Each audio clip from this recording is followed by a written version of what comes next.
Hello guys, welcome back to my channel. This is Rai. Welcome to RaiChuGG.tv and thank you for joining me in my adventure as a novice dito sa Vision RO. Ayan, we have created maximum level novice. Ngayon lang pansinin yung level ng job kasi nga wala naman tayong skills talaga aside from the basic skills. And last time, we tried to showcase to you yung wings na available dito sa Vision RO, yun nga sabi ko, what attracted me to play a private server. Siyempre yung wings. Kasi we are used to play official servers na ano yun, bakit may wings yun? Bakit may kita na ano, na pakpak na ang usual lang is headgears lang, middle gears and such and such. Pero yun, we started playing private server kasi nakita tayo ng wings. So, ang maganda dito, hindi mo nahahanapin, hindi ka na mag-website. You only have to type in at quest tapos available na dito. Makikita mo na dito yung available sa public na na wings. We have, well, basically we have three wings available for quest. We have tier 1, tier 2, at itong Icarus wings yan. Makikita natin yan next time. Ginawa ko na to doon sa main accounts ko.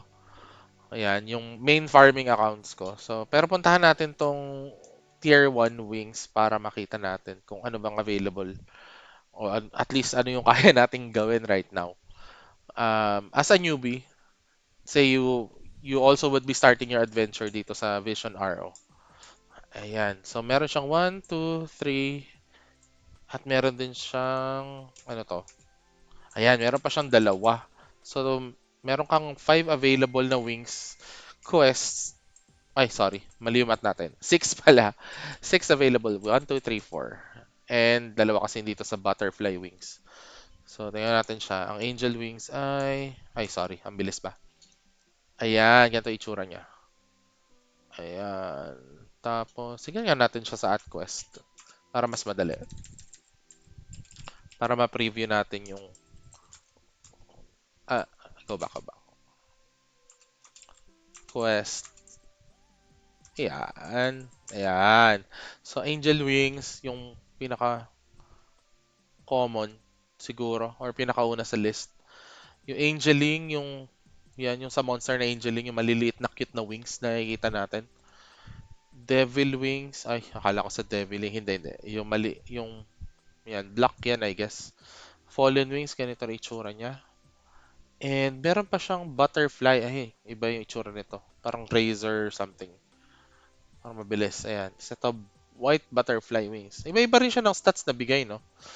Yung butterfly wings, meron siyang movement speed. Tingnan natin kung kaya ba natin siyang gawin right now. Siguro yung pinakauna. Let's see. Kung ano ang recipe niya. Ooh, eto. False angel wing. Soft feather. Feather of birds. Medyo madami. Many boss shard. What's this? Okay. And 15M Zenny. So, siguro, ang pinaka obvious na wala tayo is Zenny. But the good thing about the server is, ayan, punta na tayo dito sa save map, Frontera. They try to mitigate yung poverty. Kasi syempre, pagpasok mo dito, unless meron ka ng other account or meron kang kakilala, may magbibigay sa'yo ng Zenny. But how do you navigate from there? So, what they did, yung admins and devs nito, they created this NPC, which is very, very nice. It's called Mission Master. So, Mission Master would give you a list of available, yeah, you can take 4 consecutive quests at the same time, pero depende sa yon. Pero ito yung list nung pwede mong kunin na quest. Yung sabi sa akin ng GM, bakit siya pula is specific lang siya for sniper or bowman yata or archer class. Kaya hindi natin siya makukuha. So, ito yung mga green, pwede natin siya makuha. The good thing about this is, madali lang siya. So, yung sobrang dali is, imagine, you only have to kill 33 porings, drop po poring. Within a span of 10 minutes, sobrang dali lang nun. Right?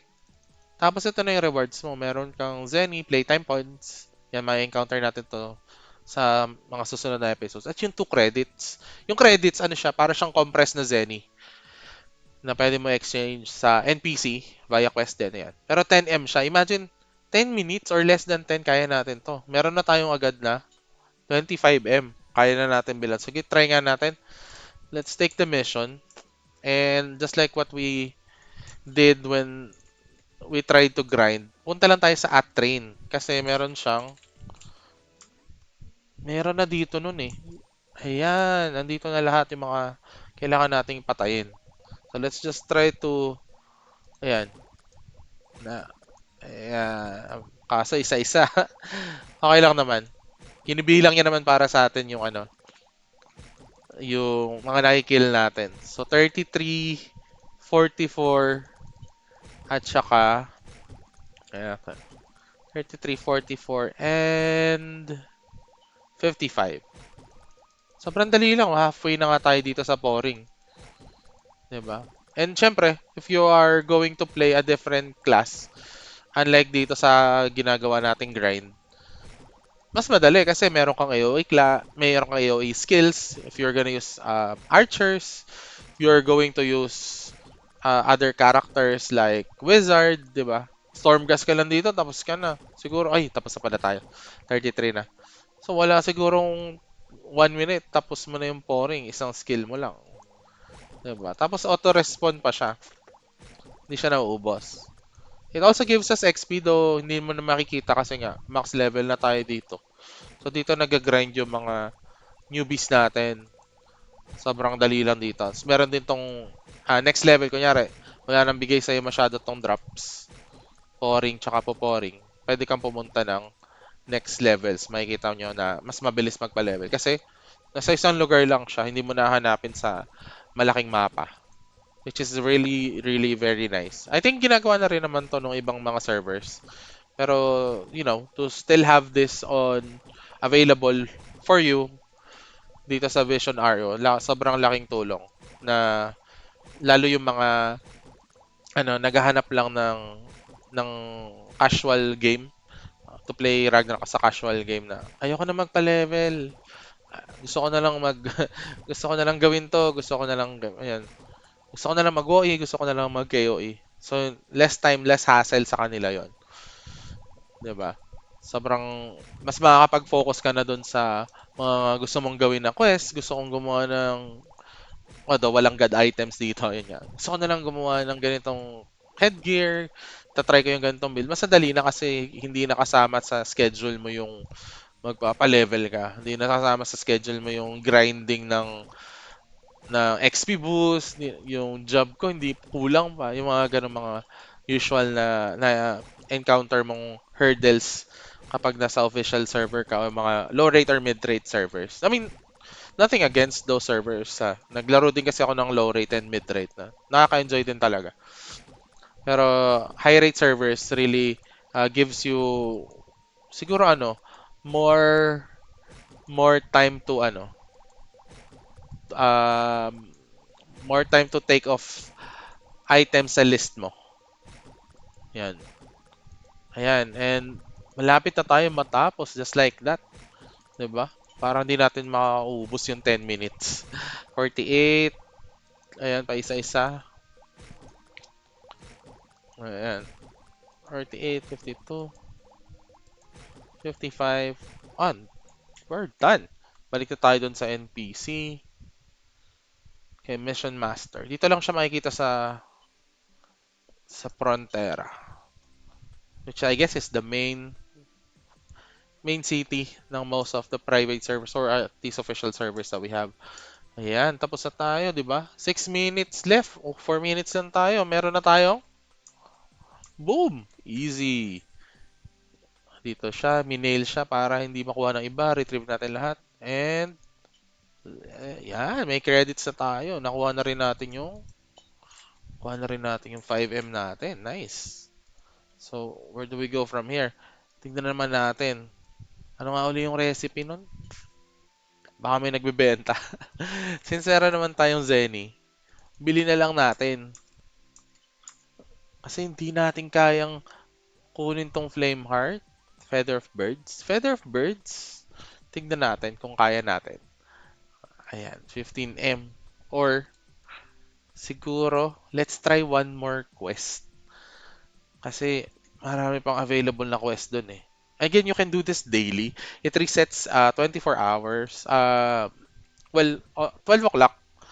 GMT plus 8 kasi yung reset nitong server natin. So, tignan pa natin yung isa. White Bear Killer. Parang mahirapan tayo dito. Eto, daily. Ano kaya to? Okay. This looks easier. Mamumulot daw tayo ng fluff, feather, at clover. Okay. This is easy. Sobrang dali lang nito.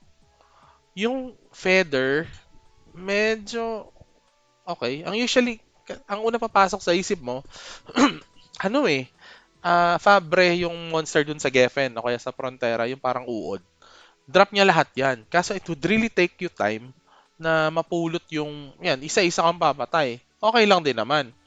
Pero let me show you one, siguro work around dito. Since meron naman tayong Zenny, lakad tayo dito. Um,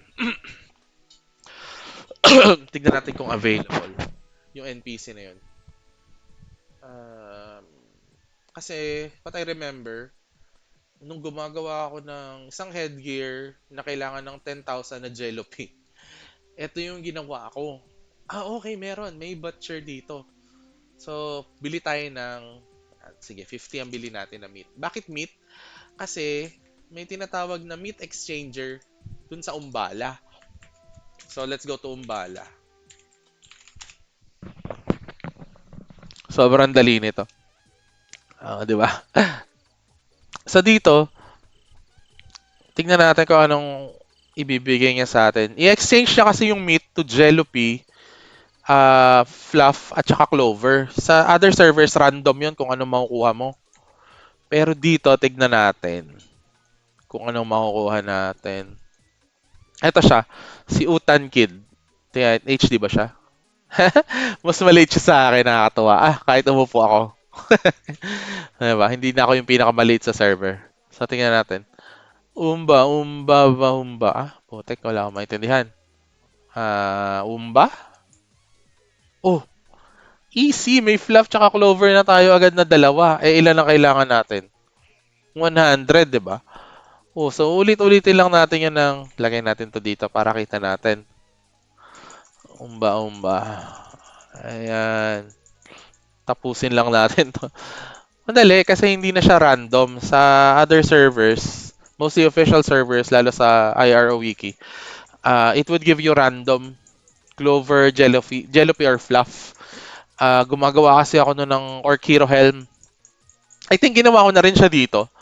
Kasi kailangan ko ng Jellypy. 10,000 Jellypy noon. Alam ka namang, di ba? Pum- Pumukpok ako ng 1,000 or 10,000 na pouring dito. Yung kanina sa map na train, wala naman eh. Wala naman drop yun. So dito, it's easy. Meron na agad tayong bam! 100, di ba? And you can repeat this. Wala tong limit. So if you want to grind para bukas, sobrang dali na. So, kailangan na lang natin ay feather. Saan tayo makakuha ng feather? Siguro, punta muna tayo sa mall. Do walang feather sa mall ha. Bili lang tayo ng flywing. Bakit flywing? Kuya Ray, bakit flywing? Meron naman teleport. Yung teleport kasi dito, 2 beses mo pipindutin. Meron pa siyang pop-up window. Unlike dun sa ibang, siguro na-try ko sa priest, pwede mong gawin na level 1. Dito, i-enter mo pa na random. Level 1 nga lang yung skill mo. Kapag nag-creamy card ka, di, paano siya, redundant lang para sa akin. That's just my opinion. Pero kung nadalihan kayo sa creamy card, okay lang din. Ginagawa ko rin yun. Pero gusto kasi isang pindot lang ano mo. Nasa spacebar pa yung ano ko. Yung flywing ko, di ba? Diba? Isang pindot lang. Parang panic button ganyan eh. Sabi ko nga dun sa friends ko before. Ayan. Alam ko, ayan, meron dito. So, autolot na lang natin. At a loot ID plus feather. Aggressive naman tong maitim na to. Ay, mali. Ayan, di ba may feather na tayo. Dark pouring, ano yan? Tag dito. Custom monster, I guess. Na nagda-drop ng specific item para sa isang specific na class dito. Dito sa Vision Arrow. Ang theme kasi nila dito is, I guess, Star Wars. Pansin nyo naman, di ba? May the Force be with you. May Sith dito, Sith class. Dito ko lang na-encounter. Tsaka meron Jedi class, may Padawan yun. Para siyang, di ba, Star Wars talaga. So meron siyang mga ganong characters dito. Kaya may mga ganyang monsters na siguro hindi kayo familiar. Or ngayon nyo lang nakita. Ayun, para hindi lang kayo ma-confuse. And ilan na? 11 na. Nice. Sige. May Clover din palang drop tong Lunatic. Ngayon na lang kami nagkita nito eh. Tapos, yun lang ang ina-autolot natin. Diba? Ang dali lang. Pukpok ka lang. Pak. 16. Yan. Tapos tag 100 lang. Wala kasing ano dito eh. Wala na yung feather exchange. Wala namang ganun talaga. So, siguro ito na lang yung ano mo. Dito ka na lang mag-grind. Or there are actually other monsters you can farm gaya nung sa Sasquatch. Yung mga ganong mga monster na marami sila sa map. Di katulad ito. Hanapin mo isa-isa. Mga guild dungeons. Yung mga maliliit na map. Sige. At who drops feather? Ay, ang dami. Ayan, may Piki, Sasquatch, Caterpillar, Strauf. Siyempre, mas matagal patayin yun. Dito na lang tayo sa madali lang patayin. Isang pukpok lang. Flywing lang tayo. Ayan, di ba? Pwede rin nating, para maiba yung ano natin, ambience. Sige, let's go to Xmas Field 01. O, di ba? Sa Squatch. Ganun din, pero 2 hits nga lang. Patay pa rin, pero ayun. Siguro mas marami siya sa, mas madali. Kasi, maliit lang naman tong, ano, Looty Field. Ayan. Mas bilis nating matatapos yung quest dito. Actually, hindi ako dito nagfa-farm sa main main farming account ko. What I do is ito. Meron guild dungeon dito. Yung guild dungeon kasi dito accessible din sa public. Hindi mo na kailangan ng guild, hindi mo kailangan ng um, affiliates. Ayan. Dito ako nagpa-farm. Bakit? Kasi yung Lave Olmay, hindi ko alam kung tama basa ko sa kanya. Pag nakita ka niya tapos umalis ka ng map, na-skip niya yung, sorry. Nawala ka sa vision niya. Pagbalik mo, meron na siyang summon. At maganda doon, ang sinasummon niya ay tatlo. Ayan, di ba? Tatlong Sasquatch. Mas madali. Caterpillar nagda-drop dito ng feather. So, ayan. So, ginagawa ko, nagpapakita ako dun sa lab. Tapos, mamaya babalikan ko siya. Tapos, gagamitan ko siya ng AoE na skill. Ayan. Diba, dito tayo banda kanina sa baba eh. Punta tayo doon ulit. Ayan. Mapapakita ka lang sa kanya. Tayo. Ayan. Hindi siya nagsasamon uli eh. Pero yung mga nadaanan natin kanina, gaya nito, ayan o. Nagsasamon siya. So, mas madali siya kung kunyari gamit mo is wizard, ganun. Dito ka mag-farm. Ay, may mini boss pa nga. Try nga natin to. Whee! Kaya-kaya natin, oh. And, naku, mamatay pa tayo. And we died. Wala bang card yun? Wala naman siyang card. Sayang. Kung may card yun, easy money tayo. Medyo mahal yung Maya Purple card dito. Just to give you a free preview. Mahal siya dito. Iba yung bigay niya. So, balik tayo ng Christmas Field para lang matapos natin tong quest natin. Kasi, we're almost there, oh. Excuse me. Halfway na tayo. dun sa quest. And medyo mahaba na tong video na to kaya ayan, bilisan na natin mag-grind. Which is yung goal naman natin. Ayan. So, what we're gonna do, pag natapos natin tong quest na to, we'll try to grind as much quest as we can. Tapos papakita ko sa inyo kung siguro sa next video na kung magkano yung naipon natin. Tsaka, ayan, magkano na yung afford natin para pambili ng wings. Ayan, 61 na. Konti na lang. Dami pa kasing pinuntahan. Punta-punta pa ng guild dungeon. Pwede namang ano. Diretso farm na. So yun nga, yun yung kailangan mo if you are like me, if you are focused on grinding talaga. Um, you really need to focus. Wag mo tutularan na kung saan saang map na punta. Ayan, iwasan natin 'yan. Kasi yun nga, hindi natin makukuha agad, hindi natin ma-achieve yung goal natin kapag ganun. Nadidrift tayo, napupunta tayo sa ibang direction. Dapat focus lang, di ba? Straight, tingin ka lang diretso sa goal para hindi ka masasway gaya ni Kuya Ra. Ayan.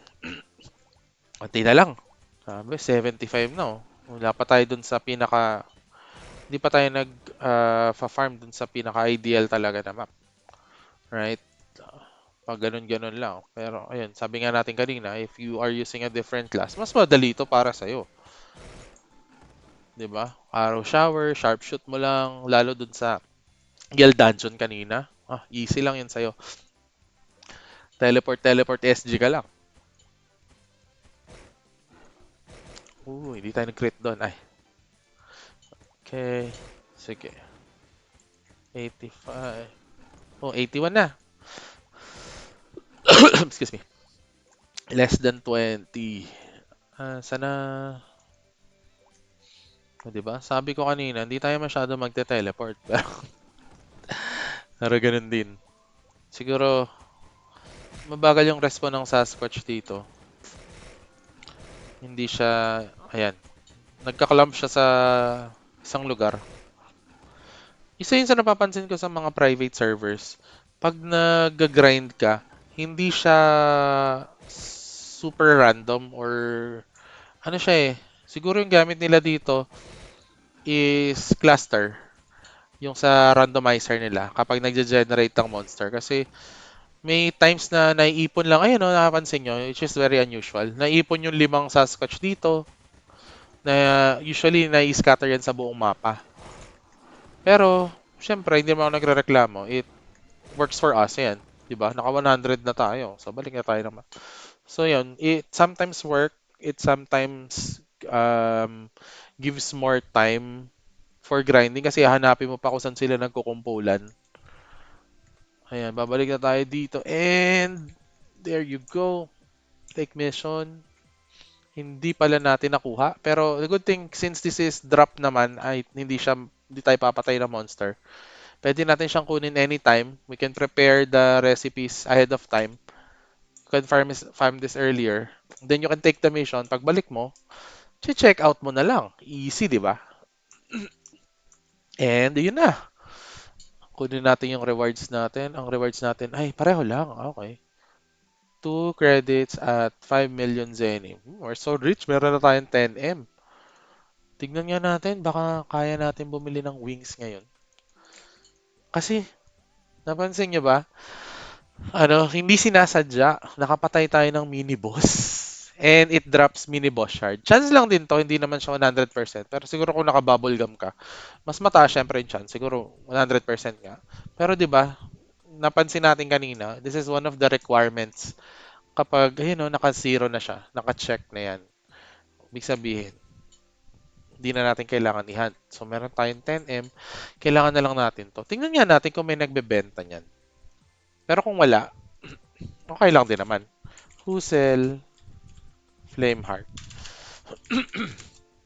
Uy, may nagbebenta.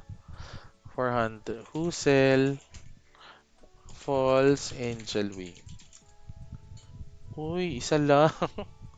Mukhang ipa-farm na lang natin to. Sige. Let's try to farm this later. Pero, ma-achieve naman natin yung wings na yan. Madali lang yan. Either we farm it or we grind dito sa, ayan, dito sa Mission Master natin. Courtesy of our developers. Meron pa tayong 40M.